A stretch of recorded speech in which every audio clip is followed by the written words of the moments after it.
You've studied English for years. You can pass an exam, hold a conversation, you feel fluent all the time. And then when a native speaks to you at full speed, it feels like they're speaking another language. Now, it's really frustrating, but you're not alone. I'm Kat and I'm a native English speaker, but I also speak German, Portuguese, and Polish. I've also been teaching English as a foreign language since 2019. So I know my way about learning a language and especially what it feels like when you're speaking with native speakers. The good news is that it's not your grammar, it's not your vocabulary, it's something entirely different. So I'm gonna break this video down into 7 main reasons of why this happens and why it's so hard to understand natives. Make sure to stay to the end. I will give you your native decoding checklist.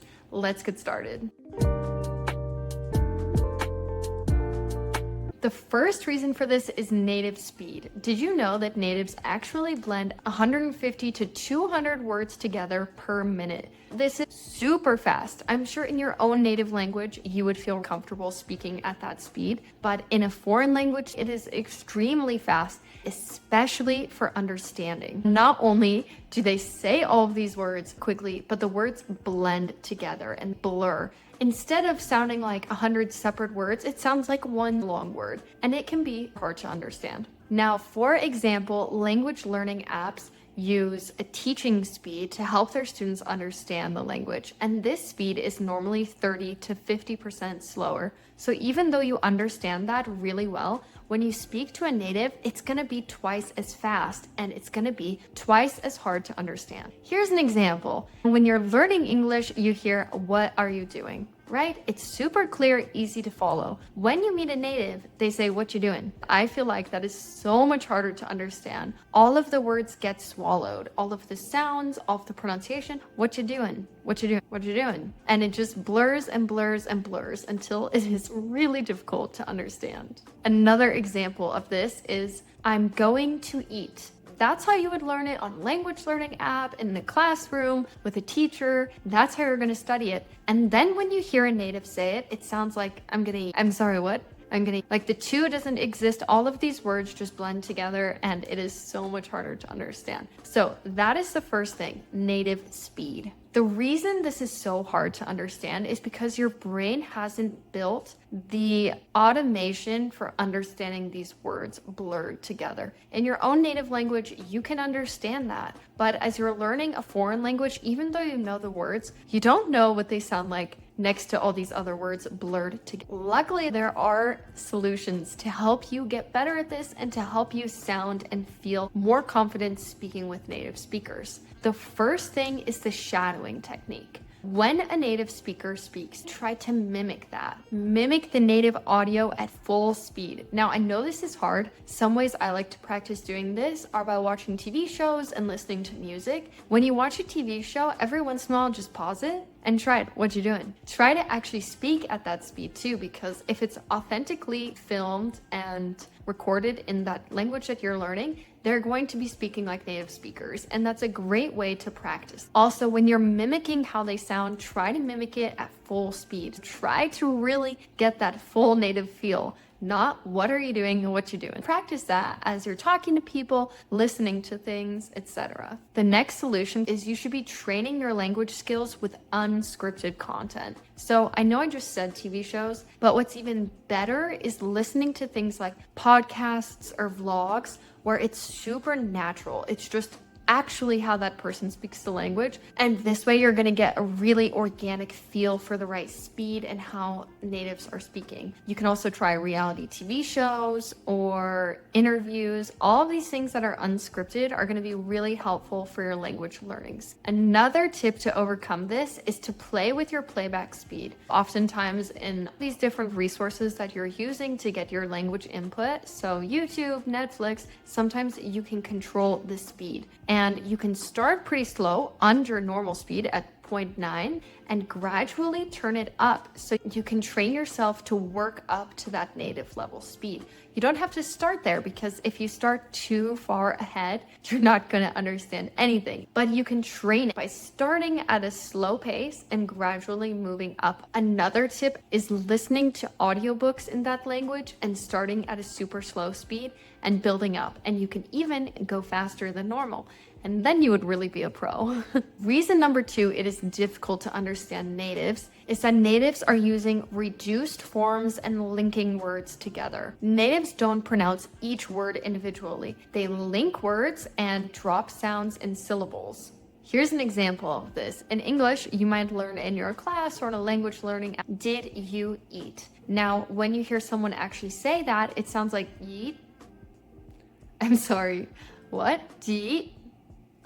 I don't even know if I can explain this, but all of that is just blended together. All those sounds are mixed and syllables are dropped, and so it just sounds like tea. And if you didn't know this, I think it would actually be impossible to understand. This is why it's quite difficult and your brain has to get used to it. Another example of this is going to turns to gonna and want to turns to wanna. So I want to get ice cream. I want to get ice cream. Yeah, the reduced form really takes out a lot there. Another thing English speakers often do is they drop a consonant and they link it together. For example, the words next door. When they are put together, we drop that T in the middle, so it sounds like next door, not next door. The T disappears. So that's another thing to be aware of. As native speakers are speaking, they're dropping these things, they're linking things, the sounds are blending together. So it's not you, it's not your vocabulary, it's not your grammar, it's something you have to get used to. The reason this is hard is because textbooks teach clear separation, where native speakers blur and blend things together. There isn't any separation, there aren't spaces between words, it's all one big word. A solution to how to train your brain to recognize this is, once again, watching a TV show or movie, but also looking at the transcript. So making sure you're following along. What that's going to do is teach your brain, you hear wanna and don't understand, but when you see it in the transcript, you'll realize, oh, wanna, that actually means want to. And so slowly your brain will start to make these connections, and it will automate that process of understanding what these connections and conglomerates mean. Your brain will be able to decode it a lot better. So make sure that you're listening to things where you're also following along the transcript or the subtitles. Another thing you can do is highlight these reduced forms. If you are listening to music and you print the lyrics, go through the lyrics and highlight every single contraction, reduced form, places where the words really blend together, and that's going to help teach you to recognize it, and you'll really mark it in your brain. Next time, it will be quicker for you to get practice reading those out loud, trying those reduced forms. So using them casually when you're speaking, try to say wanna, not want to. Try to incorporate all of these reduced forms, and not only are you going to understand natives better, but you are going to sound so much more like a natural speaker if you do this. Reason number 3 why it's so hard to understand natives is that they use a lot of slang and idioms. Even if you know 10,000 words, slang and idioms can make this language feel like it's a code, because there are things that you might actually even know the word for, but you just completely don't understand. And this is going to make understanding so much harder. An example of this is you might hear native speakers say, I'm beat. What does that mean? It actually just means I'm tired. But if you didn't know that, I don't think you would guess it. Another idiom that you might hear is hit the sack. If you didn't know what that means, it would be quite confusing. It means you're tired and you're gonna go to bed. Another example is you might hear someone say, that's on me. It actually means that's my responsibility. Or you might hear someone say this after a meal out or drinks, and it means I'll pay for it. I'll pay the bill. The reason this is so hard is because most idioms don't translate directly, and they're also often not taught in formal classes. You have to go out of your way to learn these extra slang and idioms. A solution to this is creating a slang bank in your phone. I always have a notes section on my phone where I keep track of random slang words and idioms that I hear out and about and in random scenarios. This really helps me because sometimes I'll hear it once and I'll never hear it again. Maybe it'll be a year later that you hear it, and you can just refer back and say, oh yeah, beat means I'm tired. The act of writing it down, keeping it somewhere is gonna help you remember it. If you don't have that already, I definitely recommend keeping an idiom and slang bank in your phone. That's really gonna help you to understand natives and plus improve your language skills. Another thing you can do is anytime you hear a new idiom, be sure to write it and practice using it in examples and real life scenarios. Sometimes you hear it and you're like, what does that mean? And you look it up and then you're like, got it, now I know. It's not enough. You're not going to remember it if that's all you do. You also have to practice. Make sure you're trying it in real life scenarios. One day you'll hear it in one of those scenarios and you'll know exactly what that person means. Another pro tip for this is making sure that you use it twice in the same week. So if you hear it once, great, write it down, practice it, put it in your phone, check, you got it. Then later in that week, try using it in a sentence, try writing it out, and make sure you get back to it. That's really gonna help it stick just a little bit better. Reason number 4 that it's so hard to understand natives is that they use a lot of cultural references. Native conversation is full of references to TV, sports, history, the news, whatever is going on in that culture. If you don't know the reference, you will completely miss the joke, the meaning, the context, and you can get lost really quickly. For example, you might hear something like, it's giving Sherlock Holmes vibes. If you don't know what Sherlock Holmes is, then it's going to be impossible to understand that. All of a sudden, that sentence becomes meaningless.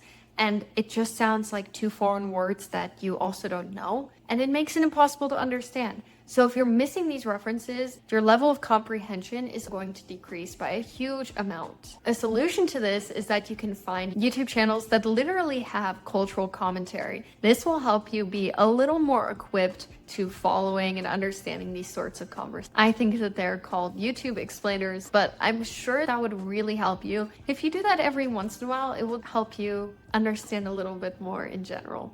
Another thing you can do, this is super natural, but just be sure to ask natives. What does that reference mean? What are you talking about? I don't think I know that. Most of the time, they're going to be super happy and super excited to explain. You should feel comfortable asking, and I'm sure they would love to tell you more about it. Another thing you can do is you can pick one cultural specific show and watch it from start to finish. For example, if you watched Friends or Seinfeld, you would gain so many different references that you're going to hear in everyday speech. So you can do this with any language. Find a culturally relevant show and watch the whole thing. Not only are your language skills going to improve, but you're going to gain references you didn't know before. Reason number 5 has to do with accents and regional variation. English itself has tons of different accents. You have the British accent, the Australian accent, the Canadian accent, New York accent, an American Southern accent. These variations make it really hard to understand. If you are hearing an accent that is different from the specific accent that you have trained and learned, it's going to be quite a bit harder to understand. I personally have a hard time understanding Irish and Scottish people, even though I'm a native English speaker. So I cannot imagine how hard it would be for a non-native English speaker to jump between these accents. So give yourself a little grace. It's completely normal. That's hard. I remember when I was learning German and I was really familiar with Northern German, how they speak in Northern Germany. And then I moved to the south of Germany and all of a sudden it felt like I had to relearn the language. The accent was so different and a lot of the expressions were completely different and it was quite hard for me to adjust and it took a while. So know that is an important thing and it's going to take some time, but there's still some things that you can do to help accelerate that. One tip is you could do an accent rotation. Spend 1 to 2 weeks exposing yourself to a different accent, hearing songs in that accent, watching shows, and just familiarize yourself a bit with that accent. And then after 2 weeks, move on to the next one and do a rotation. This way, the accent that you have learned in is still going to be prominently what you understand and you speak, but it's also just going to open the doors that in the case that you meet someone with a different accent, it won't sound so foreign. You will still be able to understand quite a bit better, but it's not going to mess with your own accent. So I always recommend that to my English students just so they are familiar enough that they can really speak English in a natural way that's conducive to actually living life and meeting people. Another thing you can do is you can find YouTube clips of the same movie but in different English variations, so you know that you already understand it, and this way you're just training the accent. Another thing you can do is keep notes of really unique pronunciations that you hear. So when you hear something and you're like, what does that mean? Oh, you're actually just saying water in a different accent. Make sure to write it down so that you can reference that and you can keep track of it a little bit better. Reason number 6 is background noise and overlapping speech. In real life conversations, there's traffic, noise, music, other people talking, interruptions. It's way more complex than just a one-on-one distraction-free conversation, and that really changes how you're going to understand and speak. A solution is you can train with what you would call messy audio. This is audio taken with traffic noise in the background, recorded in cafes or real life environments. It's going to give you that real feel of hearing the language in a real environment, and it's going to train your brain to tone the extra stuff out and still focus on the language you're hearing. Also, don't rely on just lip reading. Make sure that you're practicing with pure audio and messy audio. You could try listening to vlogs or different series like that. That's really going to help train that natural feel. Another thing you could do is the noise challenge. You put on a podcast or something and play background noise like music, cafe sounds, traffic, whatever. So you put on these sounds and listen to a podcast. You need to be taking in both, and that's going to train your ear. If you haven't done that before, try that challenge, and in the comments below, tell me how you do. I'm really curious. Can you understand a whole podcast with background noise? This is our last reason, number 7, and it's all about the thing you think about the least. There is a thing called listening fatigue, and it is very real. Let me tell you, from learning 3 different foreign languages, oh my gosh, sometimes it's just too much. It's so tiring, and your brain needs a break. Now, if you have a guess of how long your brain can stay focused in a foreign language, please comment below. I'll tell you in a second. Your brain works so hard when it is listening and thinking in a foreign language. It is putting out so much effort. How much time do you think you can stay focused in a real conversation? The answer is 15 to 20 minutes. To me, that seems so short. I would hope for an hour at least, that I could be in the city talking to people, having conversations at a party, and be totally focused. But no, you have 15 to 20 minutes. That is not a very long time. Something you can do to train this is every day listen to a little listening burst that is about 5 to 10 minutes. This is going to help you train that. Just jump in, focus on listening, and then take a break. Let your brain rest. Now, over time, gradually extend that 5 to 10 minutes to a point where you're at 30 to 40 minutes. Start small first and then build from there. You don't want to do too much too fast. Another thing that you can try is mixing active listening with passive listening. Active listening is going to be conversations, podcasts, audiobooks, really focused list. Passive listening has a lot more to do with what's going on in the background, like music, where you're still getting input but you're not fully focused. Make sure you have a mix of both. And that's going to help make sure that your brain is equipped for listening in many different ways, and it's also going to help build up the time that you have. All right, now you need a little checklist of how you can train yourself to decode native speakers. Here's a real everyday action plan you can follow. Every day, you should be listening to 10 to 15 minutes of active audio with the transcripts, highlighting contractions. Every week, you should be updating the slang bank in your phone, making sure that you have idioms, slang words, expressions, practicing them using example sentences, using them in your own sentences. You should also be practicing a new accent, looking up that accent, listening to different audios with that accent, just making sure you're adding that in a little bit. And monthly, your job is going to be choosing one anchor show that you're really going to focus on, watch through all the way. Now, I know you can't watch all of Friends in 1 month, but if you haven't already, continuing to watch that so you're consistently watching a show, getting that input and those cultural references, and you're going to be able to understand native speakers so much better if you do those. 3 things: daily, weekly, and monthly. And last thing, every other day, you should be shadowing at least 3 minutes of audio. So turning something on, like a vlog or a TV show, something in that language, ideally, turning it on, and for 3 minutes, you listen and then you mimic it exactly. So